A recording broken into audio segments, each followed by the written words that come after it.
Hi everyone. ಇವತ್ತು ನನ್ನ 75 heart ಚಾಲೆಂಜ್ನ 35ನೇ ದಿನ. 2-3 ಡೇಸಿಂದ ಹೇಳ್ತಾ ಇದ್ದೀನಿ, ತುಂಬ ಹಲ್ಲು ನೋವಿದೆ. ಡಾಕ್ಟರ್ ಹತ್ರ ಕೂಡ ಹೋಗಿ ಬಂದೆ.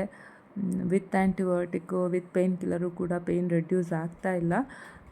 ರೂಟ್ ಕೆನಾಲ್ ಕೂಡ ಮಾಡಿದ್ರು, ಒಂದು ಹಲ್ಲಿಂದು ಇನ್ನೊಂದು ಹಲ್ಲಿಂದು ಅದೇನೋ ಪ್ರಾಬ್ಲಮ್ ಇದೆ ಅಂತ ಹೇಳಿ CT ಸ್ಕ್ಯಾನಿಗೆ ಬರೆದಿದ್ರು. ಅಲ್ಲದು ಇವತ್ತು ಅಪಾಯಿಂಟ್ಮೆಂಟ್ ಇತ್ತು, ಅಲ್ಲಿಗೆ ಹೋಗಬೇಕಿತ್ತು. ಅಲ್ಲಿಗೆ ಹೋಗಿ ಬಂದಮೇಲೆ ರೆಸ್ಟ್ ಮಾಡಿದ್ಮೇಲೆ ಯೋಚನೆ ಮಾಡ್ತಿದ್ದೆ, ಇವತ್ತಿಗೆ ಈ ಚಾಲೆಂಜ್ನ ಸ್ಟಾಪ್ ಮಾಡಿಬಿಡೋಣ ಅಂಥೇಳಿ.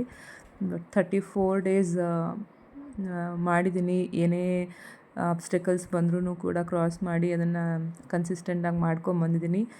ಆಲ್ಮೋಸ್ಟ್ 50% ಚಾಲೆಂಜನ್ನ ಮುಗಿಸ್ತಾ ಇದ್ದೀನಿ.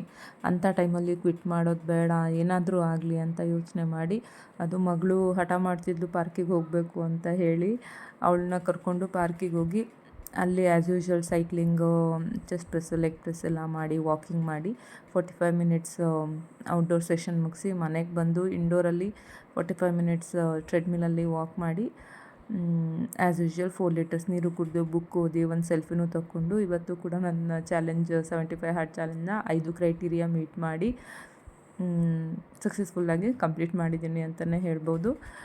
ಕನ್ಸಿಸ್ಟೆಂಟಾಗಿ ಇಷ್ಟು ದಿನ ಮಾಡ್ಕೊಂಡು ಬಂದು ಕ್ವಿಟ್ ಮಾಡಬೇಕು ಅಂತ ಮನಸ್ಸಾದರೂ ಕೂಡ ಅದನ್ನು ಕ್ವಿಟ್ ಮಾಡ್ದಲೇ ಇವತ್ತು ಕೂಡ ಸಕ್ಸಸ್ಫುಲ್ಲಾಗಿ ಕಂಪ್ಲೀಟ್ ಮಾಡಿದ್ದೀನಿ.